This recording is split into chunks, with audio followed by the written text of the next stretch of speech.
전도서 7번째 시간입니다. 오늘 말씀은 전도서 4장 1절부터 16절 말씀입니다. 1절부터 3절 말씀까지를 합독하고 전도서 4장 전체를 보고 그 전체를 보겠습니다. 그러면 전도서 4장 1절부터 3절 말씀을 한 목소리로 합독하도록 하겠습니다. 내가 다시 해 아래에서 행하는 모든 학대를 살펴보았도다. 보라, 학대받는 자들의 눈물이로다. 그들에게 위로자가 없도다. 그들을 학대하는 자들의 손에는 권세가 있으나 그들에게는 위로자가 없도다. 그러므로 나는 아직 살아있는 산자들보다 죽은 지 오랜 자들을 더 복되다 하였으며 이 둘보다 또 아직 출생하지 아니하여 해 아래에서 행하는 악한 일을 보지 못한 자가 더 복되다 하였노라. 주여. 하나님은 평등하게 사람들이 같이 나눌 수 있도록 만들어 놓았는데 하나님을 떠나서 흑암 가운데 덮인 인간들은 사람들을 학대하기 시작하고 사람들을 누르기 시작했습니다. 그래서 이미 이 세상은 공평한 세상이 아니라 평등한 세상이 아니라 불공평하고 불합리적이고 또 누군가 일방적으로 누구를 공격하고 힘들게 하는 그런 세상이 되어져 버렸죠. 그런 것을 봤던 전도자가 가장 좋은 건 아예 안 태어나는 게 낫다라고 얘기할 정도로 지금 이 시대를 본 겁니다. 자, 전도서의 본론부를 보고 있습니다. 전도서 1장 12절부터 12장 7절까지라고 보시면 되겠죠. 이 본론부는 시작하는 말에서 제기된 인생의 절대 허무 문제의 다양한 측면을 복합적으로 다루는 동시에 이를 극복할 수 있는 가능성과 이에 따른 최선의 삶의 자세를 제시하는데요. 1강화부터 4강화까지 총 4중 강화를 통해서 이 모든 것들을 강조합니다. 우리가 어제까지 제1강화를 봤습니다. 전도서 1장 12절부터 3장 22절까지죠. 해 아래 인생의 절대 허물을 예정을 통해서 지정했고요. 지적했고 그 극복의 가능성을 제시했습니다. 이제 오늘부터 제2강화를 볼 겁니다. 그래서 이 제2강화는 전도서 4장과 5장이라고 보시면 됩니다. 그래서 해 아래 인생의 허물을 가중시키는 각종 불행들을 지적하고 인생 허물을 극복하기 위한 방법으로 여호와를 경외하라라는 실천을 제시하고 있습니다. 그 외에도 제3강화는 6장 1절부터 8장 13절이고요. 그리고 또 8장 14절부터 12장 7절까지는 제4강화입니다. 다 이 해 아래 있는 인생의 절대 허무에 대한 것과 또 하나님과의 관계 속에서의 회복할 수 있는 부분들을 계속 다루겠다고 보시면 됩니다. 오늘은 뭐라고요? 전도서 4장 1절부터 16절 4장이고요. 또 내일은 5장입니다. 그러면 이 두 개가 바로 제2강화인데 제1비탄, 제1교훈, 제2비탄, 제2교훈으로 되어 있는데 오늘은 제1비탄만 이렇게 이제 그 내용이 전체 제2강화 그런 중에 이제 제1비탄만 본다고 보시면 되겠습니다. 자, 그래서 그럼 제1비탄부의 앞부분이 1절부터 12절이거든요. 위로자와 평안과 사랑이 없는 해 아래 인생의 절대 허물을 좀 토로한 내용이라고 보시면 됩니다. 아까 읽었죠. 1절부터 3절. 학대받는 자에게 위로자가 없는 해 아래의 현실을 고발하고 있지 않습니까? 그래서 인생의 허물을 지적합니다. 다시 한번 읽어볼게요. 내가 다시 해 아래에서 행하는 모든 학대를 살펴보았다. 한번 연구해 본 거죠. 전도자의 특징이 그런 건데요. 보라, 학대받는 자들의 눈물이로다. 그들에게 위로자가 없도다. 하나님이 없다는 거예요. 왜 그들이 하나님을 외면해 버렸습니까? 그들을 학대하는 자들의 손에는 권세가 있으나 그들에게는 위로자가 없도다. 이 세상에 위로자가 없다는 거예요. 그러므로 나는 아직 살아있는 산 자들보다 죽은 지 오랜 자들을 더 복되다 하였으며 차라리 지금 살아있는 자들은 그 고통 가운데 있지 않냐. 죽은 지 오래된 자가 낫다. 그보다 더 나은 것은 이 둘보다 나은 것은 아직 출생하지 아니하여 해 아래에서 행하는 악한 일을 보지 못한 자가 더 복되다. 얼마나 지금 허무함을 사실은 더 이야기합니다. 안 태어나는 게 복이야. 태어나면 인생 자체가 이 학대를 당하고 고통을 당하고 괴로움을 당할 수밖에 없는 거야. 해 아래 인생은 그럴 수밖에 없는 거야. 오늘 해 아래 인생이 하나님 떠난 해 위의 존재와 만나지 못한 인생의 그 모습을 봐야 됩니다. 4절부터 6절입니다. 마음의 평안을 얻기 힘든 해 아래 인생의 허물을 지적하고 있거든요.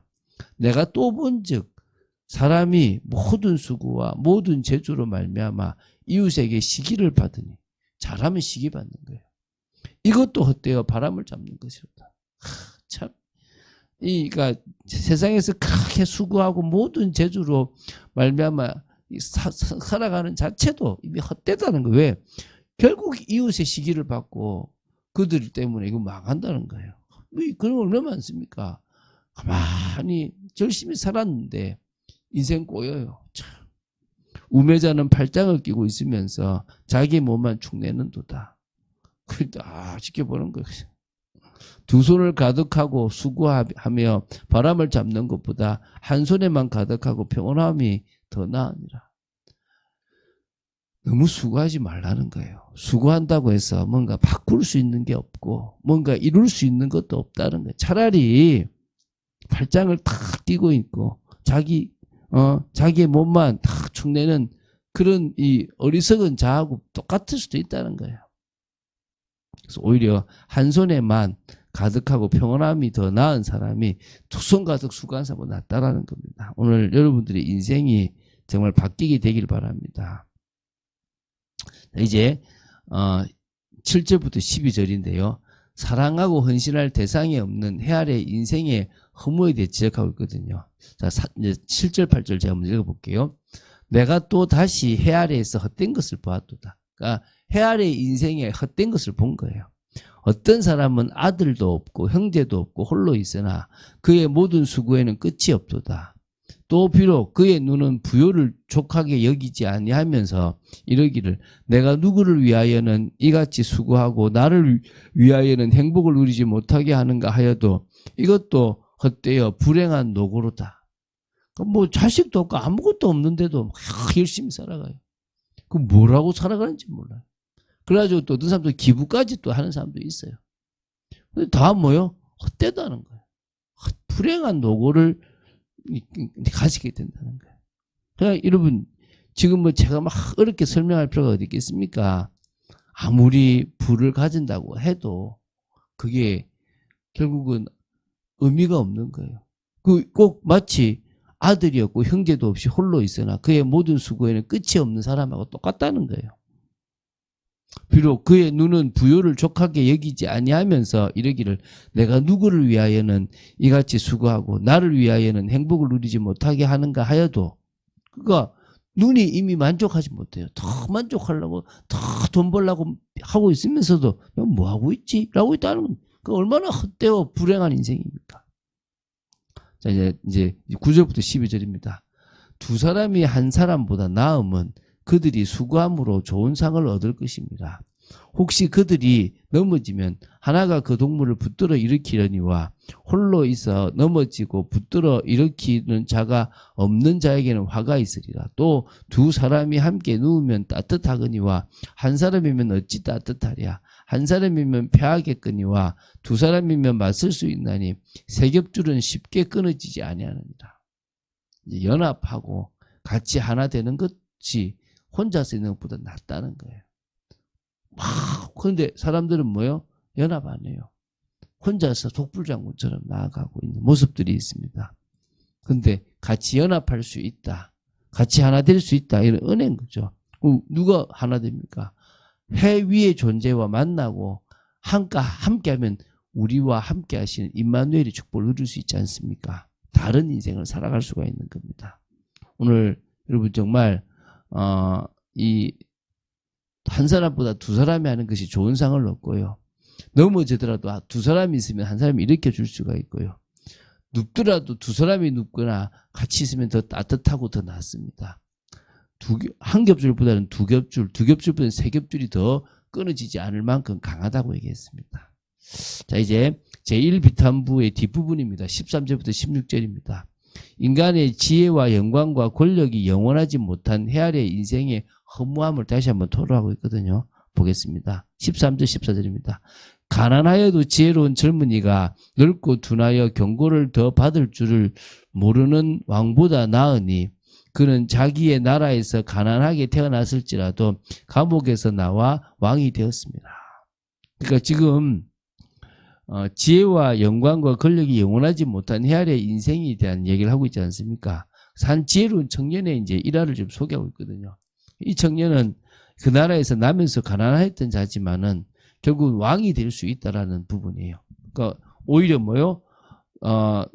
넓고 둔하고 경고를 더 받을 줄 모르는 왕보다, 남의 말 듣지 않는 왕보다 더 낫다라는 거예요. 자, 15, 16절입니다. 내가 본 적 해 아래에서 다니는 인생들이 왕의 다음 자리에 있다가 왕을 대신하여 일어난 젊은이와 함께 있고 그의 치리를 받는 모든 백성들이 무수하였을지라도 후에 오는 자들은 그를 기뻐하지 아니하리니 이것도 헛되어 바람을 잡는 것이로다.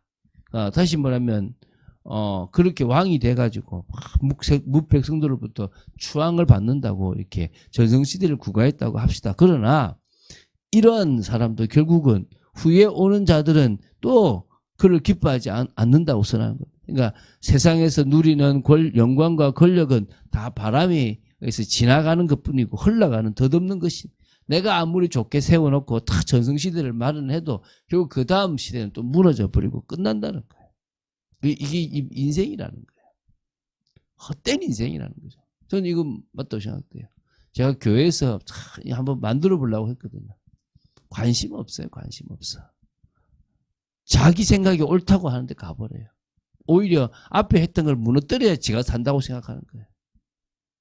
그러니까 이게요, 참 어려운 겁니다. 어려운 거. 인생, 해 아래의 인생, 하나님 없는, 해 위에 존재가 없는 인생이 얼마나 비참한지, 얼마나 답답한지 오늘 우리는 답례될 줄 믿습니다. 그래서 정말 빛을 발하는 제자, 언약을 성취하는 제자, 하나님과 함께하는 제자, 임마누엘의 축복을 누리는 제자, 그 제자가 더 낫다는 사실을 기억하고 응답받기를 주 예수 그리스도의 축원드립니다. 주는 그리스도시요 살아계신 하나님의 아들이심을 고백합니다. 말씀 따라가는 축복 속에 독재들을 지켜주시고 인도하여 주시옵소서. 주님 사랑합니다.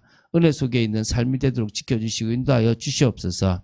정말 저희들이 이 헛된 인생 속에서 해 위의 존재이신 하나님과의 관계를 사실적으로 회복하며 그 속에 있기를 간절히 소원합니다. 주 예수 그리스도 이름으로 기도드립니다. 아멘.